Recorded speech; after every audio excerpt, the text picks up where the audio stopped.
Assalamualaikum warahmatullahi wabarakatuh. Kembali lagi bersama saya, guru biologi di Madrasah Mu'allimin, Ustadz Thorik. Sudah dibersamai oleh banyak narasumber di kesempatan pagi hari ini. Terima kasih Bapak dan Ibu yang sudah hadir di kesempatan pagi hari ini. Berikan tepuk tangan untuk Bapak dan Ibu semua.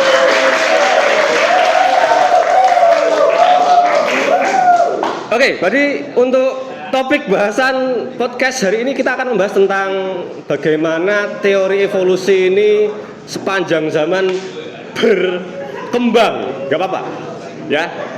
Tentunya banyak hal yang bisa kita diskusikan di sini dari tokoh lintas zaman, ya, lintas zaman.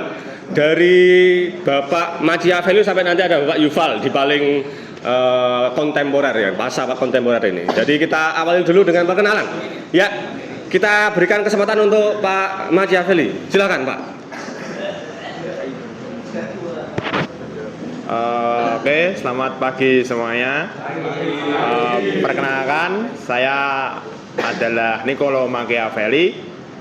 Mungkin anak-anak sekarang lebih mengenal saya sebagai Machiavelli. Saya adalah seorang tokoh politik di zaman Renaissance yang lahir di Italia. Mungkin karya yang paling terkenal di antara kalangan-kalangan zaman sekarang adalah karya saya yang berjudul El Principe, atau dalam bahasa Indonesia yang lebih sering dikenal dengan sebutan Sang Pangeran. Kemudian mungkin kalau di luar negeri julukan saya itu mendapat julukan yakni Galileo-nya ranah politik, seperti itu. Baiklah, mungkin itu saja perkenalan singkat dari saya. Terima kasih. Ya, terima kasih Pak Machiavelli. Bisa diberikan ke Bu Yani, silakan. Oke. Perkenalkan, singkat saja, nama saya Mary Aning. Saya adalah pelopor paleontologi. Ya, terima kasih Ibu. Kita lanjutkan Pak. Perkenalkan, nama saya Agus Wisman.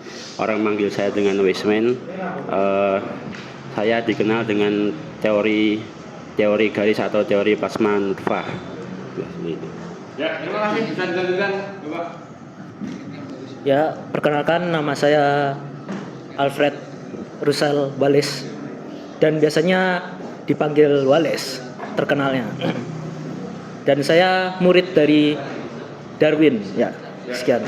Terima kasih. Bisa dilanjutkan, Bapak. Oke, perkenalkan, saya Alfred Russel Wallace. Mungkin di Indonesia ini teori saya yang paling terkenal adalah garis Wallace.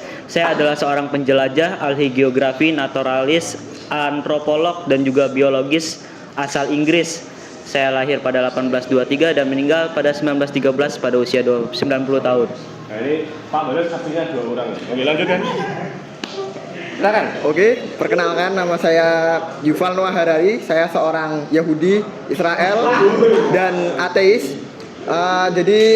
Saya saya ini mengembangkan teori-teori dari para tokoh-tokoh sebelumnya seperti Darwin, bagaimana evolusi kognitif yang terjadi pada manusia sehingga terjadilah berbagai macam tatanan sosial yang tidak terlihat di kehidupan kita sehari-hari, seperti itu.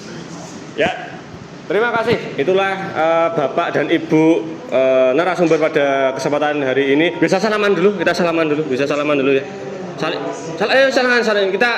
Kita fair ya, walaupun nanti mungkin terjadi perdebatan, no hard feeling ya, no hard feeling. Tidak ada yang nanti sampai adu jotos ya. Apalagi adu mulut ya, jangan sampai adu mulut ya.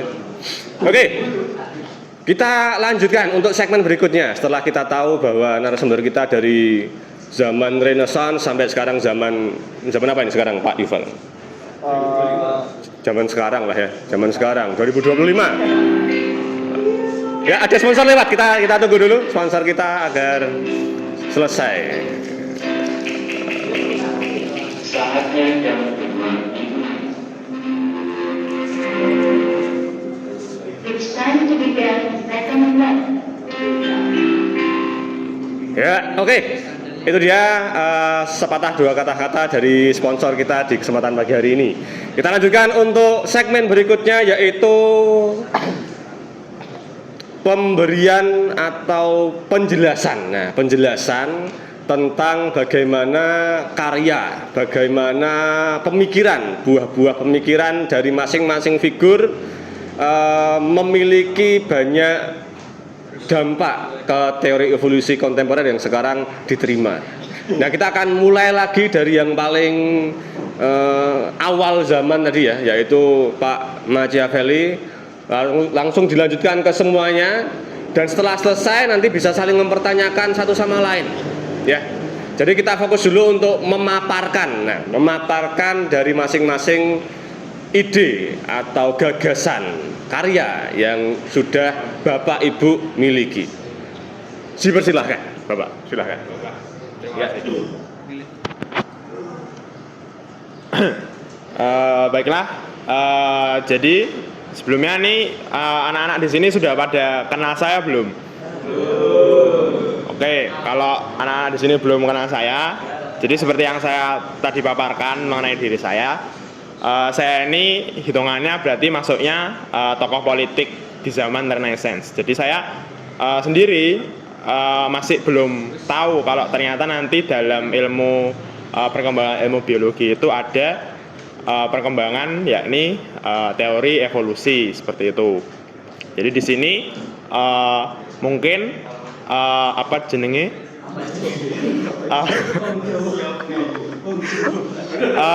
apa namanya pendapat saya, pemikiran saya, buah ide saya itu tidak secara eksplisit relevan dengan konteks evolusi dalam biologi. Namun apabila ditinjau dari segi human behavior, tentu saja karena saya juga tokoh politik sekaligus pengamat sosial, maka hasil karya saya ini akan relevan bahkan hingga sekarang, dan masih banyak dipelajari hingga sekarang di banyak perguruan tinggi di seluruh dunia.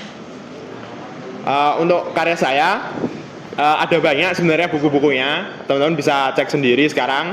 Namun di sini yang mau saya sorotin paling utama itu adalah buku saya mengenai El Principle atau Sang Pangeran. Di situ saya menuliskan sharing cast untuk teman-teman. Intinya saya menuliskan di situ bagaimana seorang pangeran tuh dimasukkan sebagai seorang pemimpin ya.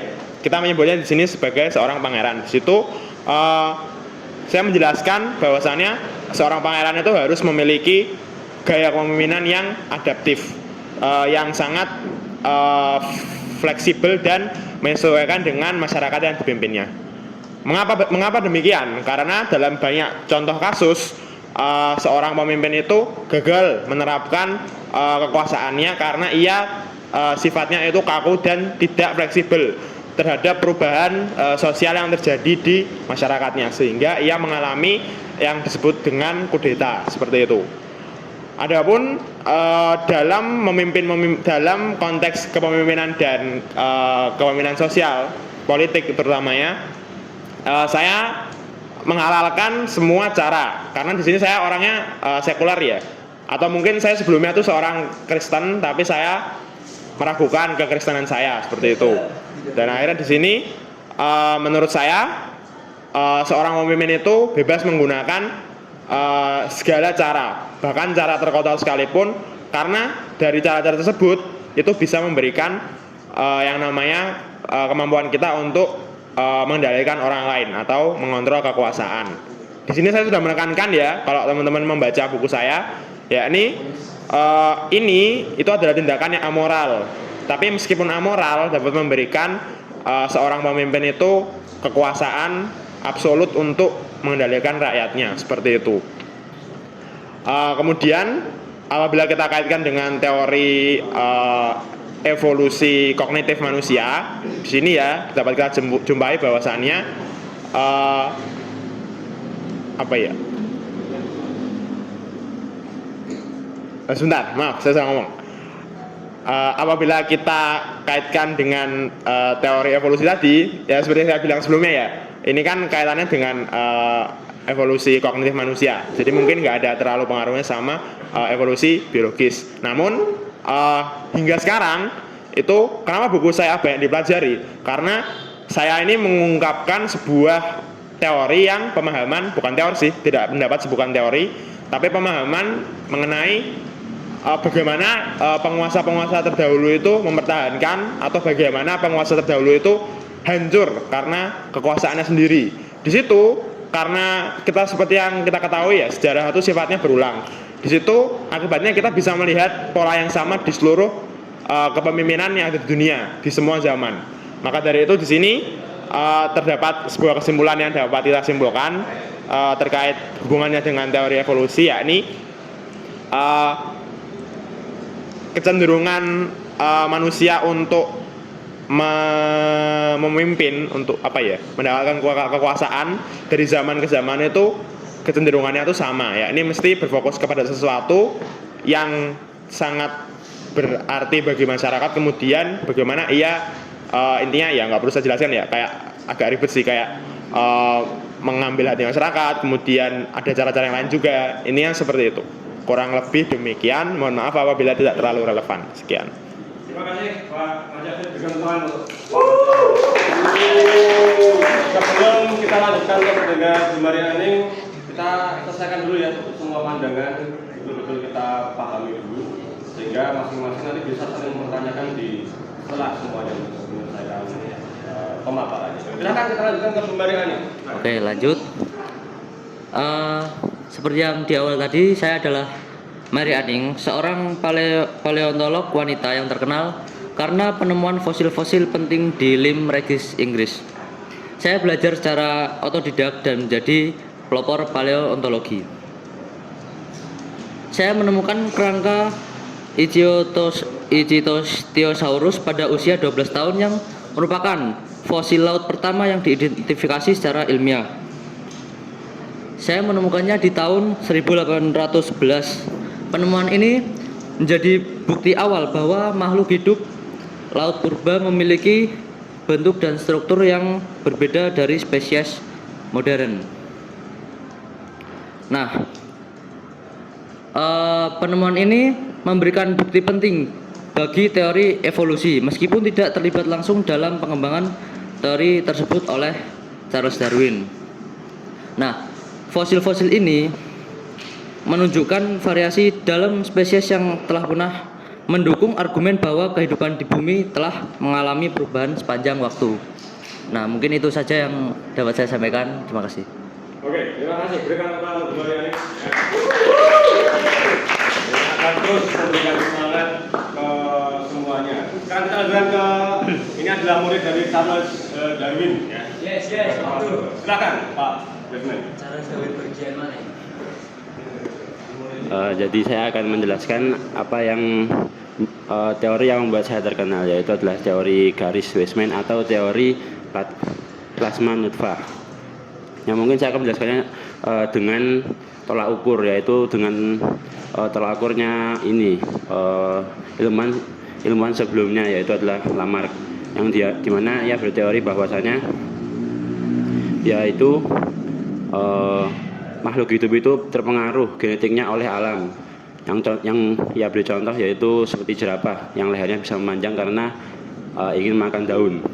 Tetapi saya tidak setuju dengan apa yang disampaikan oleh Lamarck. Saya berteori bahwasanya hewan itu genetiknya itu dapat dari gen itu sendiri, bukan terpengaruh oleh dari luar, yaitu dengan perubahan alam. Dengan contoh, saya mengumpulkan 901 ekor tikus dan mengawinkannya selama 21 generasi. Yang buktinya 900 ekor itu ekor tikus itu dipotong ekornya, namun lahir dengan lalu dikawinkan dan lahir dengan tetap ada ekornya gitu. Jadi saya adalah bahwasanya hewan itu tidak terpengaruh mutasi genetiknya dengan apa yang jadi di alamnya, seperti itu. Ya, terima kasih Pak Weismann. Berikan tepuk tangan. Kita lanjutkan ke Pak Wallace ya. Nanti silahkan saling menguatkan Pak Wallace, jangan saling memperdebat. Ya, terima kasih, silakan. Ya. Jadi teori yang saya kembangkan ialah teori yang saya teliti di fauna Indonesia, yaitu itu berbeda.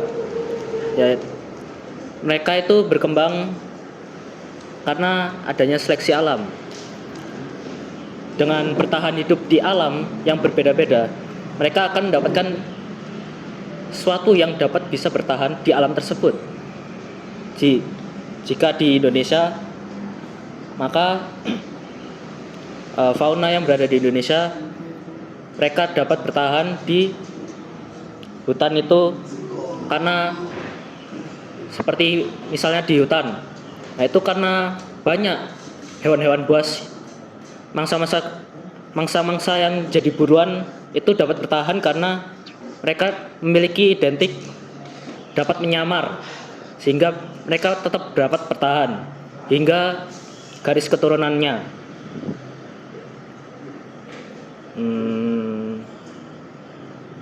Dan saya telah mengidentifikasi dan memberikan garis-garis Wallace.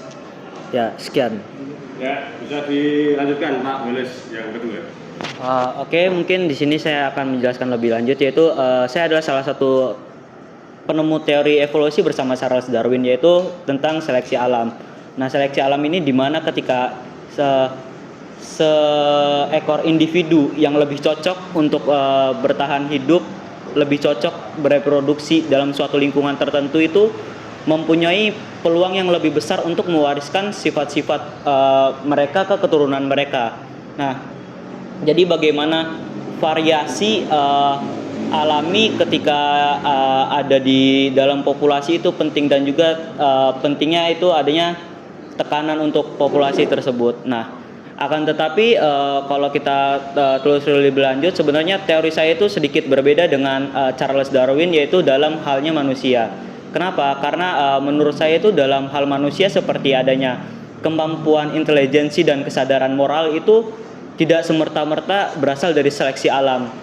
Akan tetapi saya lebih berfokus kepada manusia itu, dalam perkembangan manusia itu dalam faktor metafisik dan juga spiritualisme yang ada di pada manusia tersebut. Mungkin cukup sekian. Terima kasih. Berikan tepuk tangan untuk Pak Wallace berdua. Terakhir pemaparan dari ini yang sezaman dengan saya, ini Pak Yuval. Belum pernah ketemu kita ya, belum pernah ketemu, dan memang karena saya di Indonesia ya. Nah, silakan Pak Yuval, juga dipaparkan. Oke, baik. Jadi saya mengemukakan bahwa sebenarnya lebih rinci ya dari terhadap evolusi yang tadi telah dibahas. Saya lebih bagaimana terjadinya evolusi dalam perilaku manusia sehingga nanti bisa mempengaruhi dari kebiasaan-kebiasaan ataupun bahkan di fisik manusia sendiri. Dari bagaimana dulu kita adalah seorang pemburu pengumpul, yakni kita hidup bernomaden, pindah-pindah mencari sumber daya makanan tentunya, sehingga nanti terjadinya revolusi pertanian. Kita mulai bertani, dan apa dampak dari perubahan gaya hidup tadi terhadap fisik kita, terus terhadap evolusi kognitif kita, bagaimana nanti munculnya tatanan-tatanan khayalan yang akan berkembang dan sangat laku ya di kehidupan sosial kita, sehingga ya seperti itulah. Udah cukup, saya nggak bisa menjelaskan lebih lanjut. Terima kasih, berikan tepuk tangan untuk Pak Yuval. Di sini ada banyak hal, banyak ide yang mungkin antar zaman ini ingin mengkonfirmasi satu sama lain. Saya berikan kesempatan. Adakah satu sama lain? Boleh? Nanti Pak Machiavelli ke siapa? Ke Wallace. Oke, Pak Wallace nanti ke siapa? Mary Anning. Oke, siap. Berarti nanti gantian ya. Kita Pak Machiavelli ke Pak Wallace, habis itu baru Pak Wallace ke Bu Mary Anning. Silahkan Pak Machiavelli. Saya izin bertanya,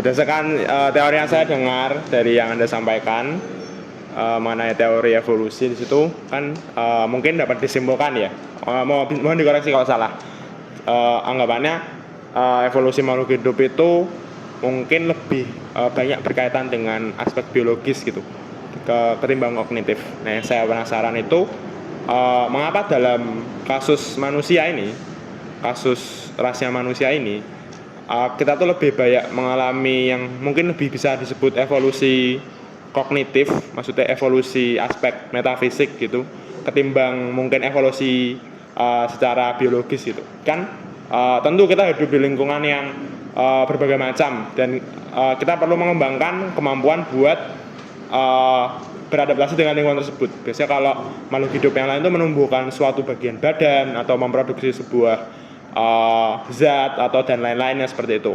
Nah, mengapa kita di dunia yang sangat energi ini sangat dibutuhkan untuk bertahan hidup, kita tuh malah mengalami evolusinya tuh di bagian kognitif. Dimana evolusi kognitif ini sendiri itu malah bertentangan sendiri dengan prinsip penghematan energi. Makhluk hidup kan berlomba-lomba untuk hemat energi ya. Ada yang hibernasi, ada yang menyimpan cadangan lemak yang banyak, unta dan lain-lain. Kenapa kita malah mengembangkannya tuh otak yang konsumsi energinya tuh sangat besar yang malah membuat kita tuh sulit untuk beradaptasi di alam seperti itu. Sekian. Ya, silakan bisa ditanggapi Pak Walis 1, Pak Walis 2 nih yang mau menanggapi. Pak Walis 2 dulu ya. Ya, silakan Pak Walis. Oke, jadi sebelumnya saya ingin mengonfirmasi bahwa pertanyaannya kenapa manusia lebih cenderung berevolusi terhadap kemampuan kognitif ditimbang kemampuan biologis seperti hewan, gitu. Jadi seperti tadi saya jelaskan bahwa teori saya memang berbeda pada Charles Darwin, di mana dalam perkembangan manusia itu saya lebih dalam faktor metafisik dan juga spiritual. Nah, dari menurut saya apa yang bisa saya simpulkan adalah manusia itu cukup berbeda pada hewan, khususnya pada akal. Nah, kenapa sebenarnya manusia itu tidak menumbuhkan evolusi dalam biologis ketimbang kognitif? Nah, tadi dari apa yang disampaikan Pak Machiavelli bahwa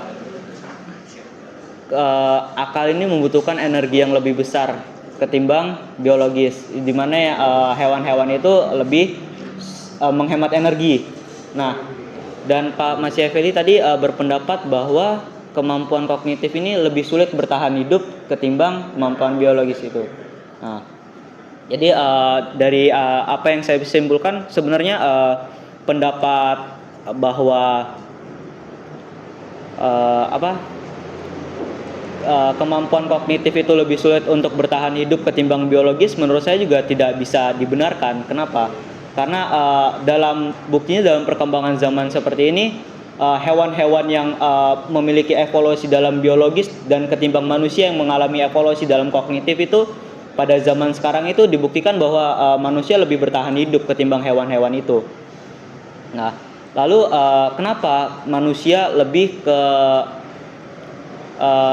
kemampuan kognitif seperti yang sudah saya jelaskan itu lebih kepada faktor-faktor metafisik dan juga adanya faktor spiritual. Karena manusia itu dia mempunyai akal yang berbeda kepada hewan, dia mempunyai suatu kepercayaan yang berkembang dari dulu.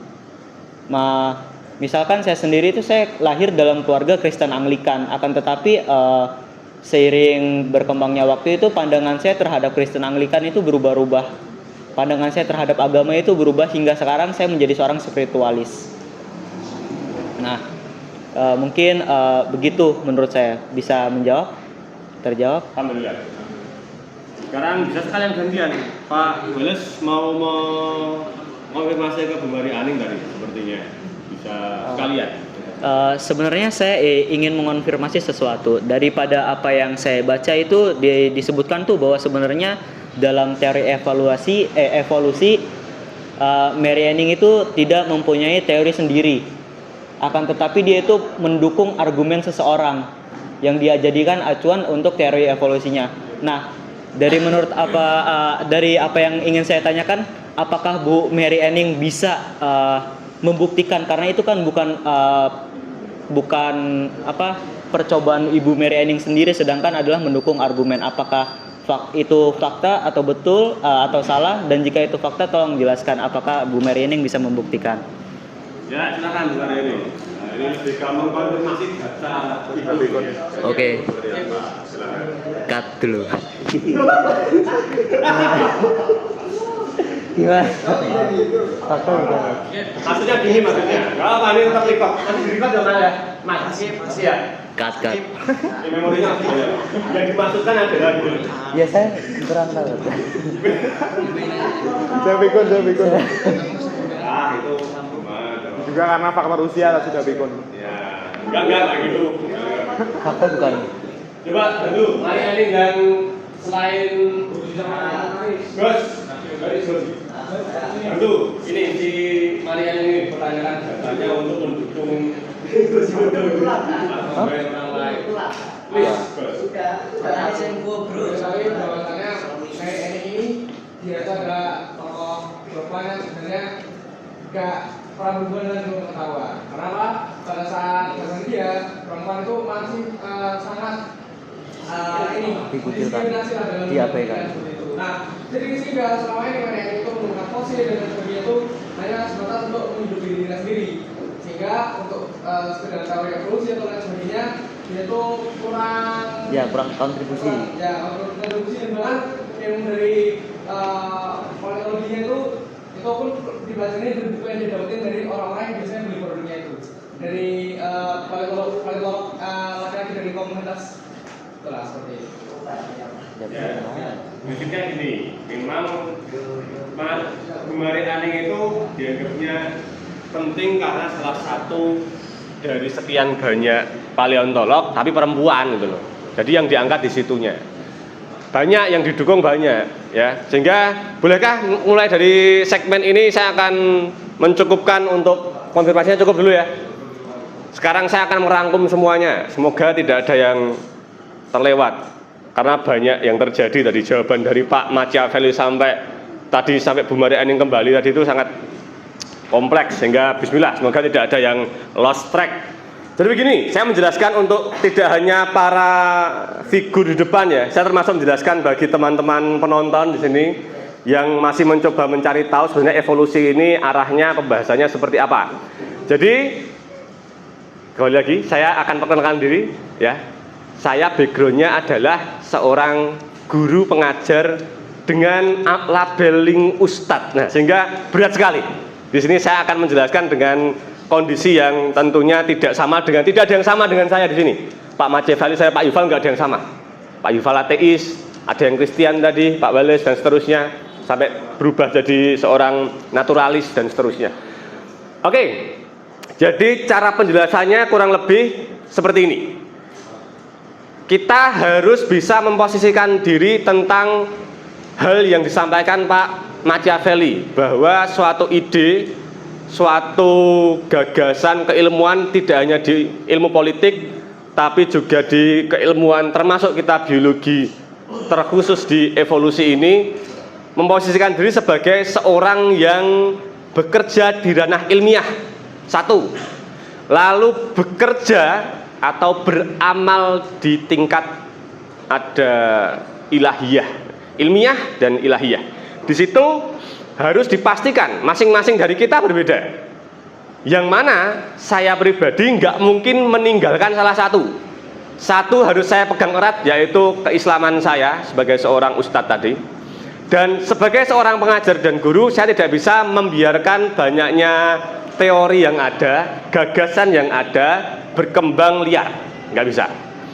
Sehingga kita fokus ke ilmiah dulu ya. Ilmiah tadi dibahas, kita ngomongin tentang evolusi, tidak jauh-jauh ngomongin tentang fosil. Tadi Bu Mariani sempat sebutkan dia termasuk yang pertama secara ilmiah, komunitasnya lah, begitu ya. Aslinya kalau diturut ke belakang itu tokoh-tokoh di masa Yunani juga sudah ada. Artinya hampir 2000 tahun sebelum Bu Mariani sudah menemukan fosil itu ada. Hanya saja tidak direkod dengan disebut sebagai apa ya, bidang akademik, bidang ilmiah itu enggak. Lebih ke bagaimana itu catatan-catatan sejarah saja.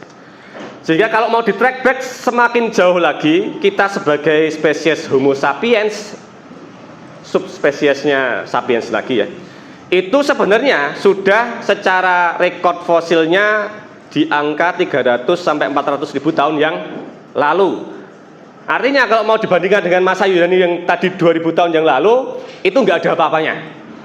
Dan Pak Yuval tadi sempat menyebutkan kita berbicara tentang dulunya secara nenek moyang komunitas kita sebagai manusia itu secara hidupnya hunter and gatherer. berburu dan meramu. Nah, yang melakukan itu tidak cuma kita, saudara-saudara kita yang sudah punah itu ada. Homo yang di Indonesia dulu, Homo florensis, itu tapi sekarang sudah nggak ada. Terus yang negara tetangga itu ada namanya di Filipina Homo luzonensis, itu sekarang juga sudah nggak ada. Yang di bagian Eropa mendekati Asia ada namanya Homo neanderthal dan denisovans, itu juga sekarang sudah tidak ada. Yang dulu sangat dekat dengan kita tuh yang di Afrika, Homo habilis, dan sekarang memang sudah tidak ada juga. Dari situ artinya kita dari sekian kerabat kita, saudara kita yang tinggal dan masih bisa survive, tinggal yang Homo sapiens saja. Artinya memang penting bagaimana ranah ilmiah, ide tadi terus berkembang.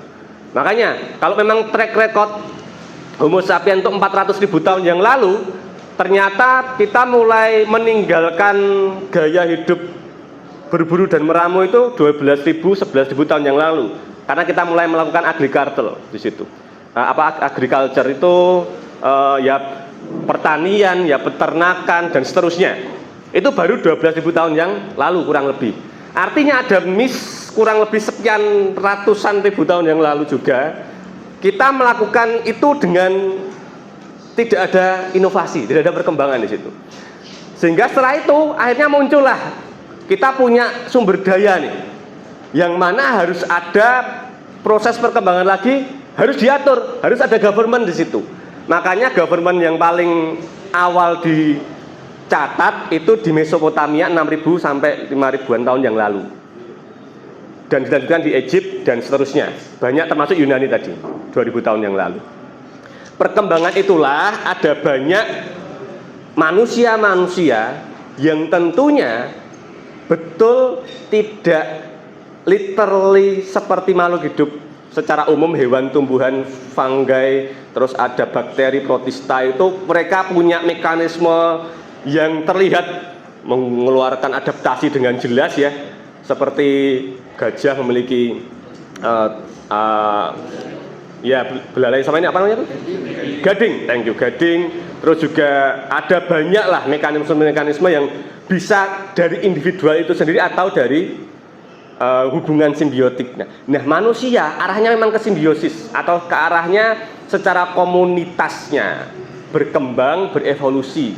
Sehingga dari zaman Yunani saja, kita mulai dari zaman Yunani itu yang terkenal tokohnya Socrates, Plato, Aristoteles. Semuanya punya pemikiran-pemikiran karena memang itu guru dan murid tuh. Socrates punya murid Plato, Plato punya murid Aristoteles yang terkenal. Dan dari situlah saya berikan ide yang diberikan sama si Plato. Jadi Plato itu menyampaikan bahwa memang pembahasan yang sifatnya kognitif itu sangat penting. Contoh, hal seperti kursi yang kita gunakan ini, atau kita duduki, kita gunakan meja, kita gunakan botol, kita gunakan tas. Ini, benda ini itu tidak asli. Yang lebih asli adalah botol atau meja atau tas atau kursi yang ada di dalam pikiran kita. Itu yang asli. Tapi lebih jauh lagi dikembangkan. Mungkin yang di otak kita itu juga belum pure asli.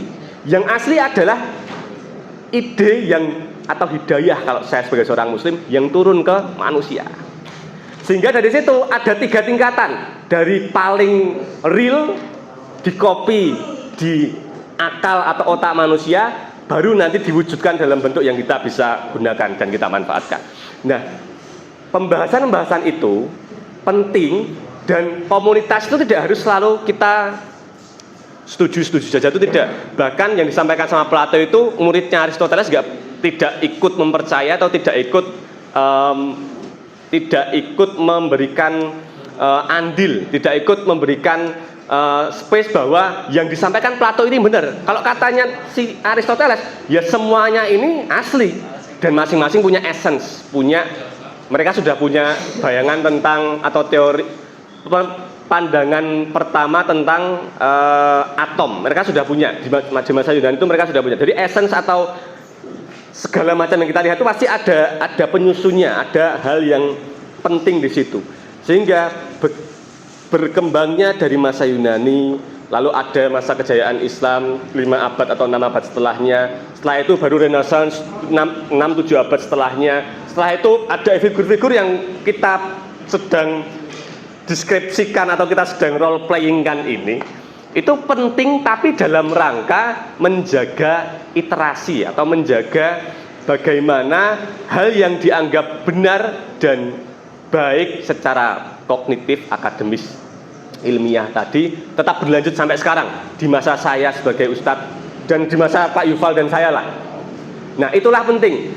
Dan bahayanya ketika kita tidak memahami dengan utuh adalah bisa dimistranslasi. Artinya yang disampaikan sama Pak Machiavelli bisa menjadi pembenaran bahwa yang namanya, kan nyambungnya itu survival of the fittest ya. Bagaimana seorang pemimpin itu bisa survive, itu ketika bisa adaptasi. Ketika tidak bisa adaptasi, artinya dia tidak akan survive atau dikudeta kalau dengan bahasanya Pak Machiavelli. Dari situlah kita bisa merangkai bahwa memang manusia itu ide kognitifnya ini berkembang banyak. Dan sampai sekarang Pak Yuval ini yang paling ekstrim, mau menuju ke transhumanism. Artinya dia mencoba manusia ini kita evolvekan dengan mesin. Diarahkannya kira-kira mau sampai mana kita kembangkan, otaknya ditransplantasikan dengan chip. Jadi laptopmu sudah tidak digunakan lagi, tapi betul-betul cukup pakai chip yang ada di dalam otak kita masing-masing. Dan apakah itu bisa kita gunakan sebagai acuan? Kita gunakan sebagai referensi. Kita lihat apakah besok muncul orang seperti Pak Yuval ini dari dulu sudah ada. Yang mirip-mirip kayak gini kan Pak Yuval tuh kayak Elon Musk, tuh mirip-mirip tuh. Terus ada lagi beberapa lah. Dan dari situlah harapan saya semua yang sudah melakukan proses pembelajaran di kelas evolusi ini memahami ini ranah ilmiah. Jadi kebaikan, kebenaran dan seterusnya itu subjektif. Pak Machiavelli bicara bahwa apapun yang dilakukan sama pemimpin selama dia bisa adapt dan survive itu benar. Entah dia melakukan apapun itu, kita tutup mata. Itu yang nanti yang jadi masalah ketika dimistranslasi tadi. Dari situlah harapan saya semuanya tadi sudah punya pandangan sendiri-sendiri, dan karena ilmiahnya saya anggap sudah cukup ya. Kita pindah ke ilahiyah karena tadi Pak Wallace bicara tentang bagaimana perkembangan tadi si manusia, evolusi secara ilmiah itu tidak berlaku secara mutlak untuk yang di manusia, apalagi karena ada aspek metafisik dan spiritualitas. Dari situlah saya sebagai seorang muslim dan penonton semua, dan kamu kan aslinya muslim semua, ya kan? Apa yang kamu dapatkan dari Quran dan hadis ataupun para ya semuanya lah, semua sumber yang kita anggap benar itu didapatkan dari Allah Subhanahu wa taala pencipta kita akan gunakan itu mutlak. Tetapi apa yang kita lakukan di ranah ilmiah dalam rangka mendukung ke bagaimana keilahiyaan kita bisa semakin kuat. Kompleksitas ilmu politik, ilmu evolusi, semua ilmu menjadi salah satu perspektif yang bisa kita terima. Kita itu pada akhirnya harus selalu menerima kondisi ketidaktahuan, sehingga harus ada hal yang kita harus dapat informasi yang pasti tahu. Yang pasti tahu siapa? Ya, yang pasti tahu ya pencipta kita melalui Al-Quran, melalui hadis. Begitu. Silahkan kalau mau mendebat atau mau tepuk tangan, silahkan. Cukup ya. Saya terima kasih untuk Pak Machiavelli, Bu Mari Aning, Pak Wesman, Pak Wallace 1, Pak Wallace 2, dan Pak Yuval. Kita beri tepuk tangan untuk semuanya. Ini waktu podcast kita tinggal 10 menit, sehingga apakah dari penonton ada yang ingin mengkonfirmasi ke figur-figur di depan? Atau sudah cukup? Alhamdulillah, kita cukupkan dengan bacaan hamdalah. Alhamdulillah. Kapan-kapan kita ketemu lagi. Oh, betul.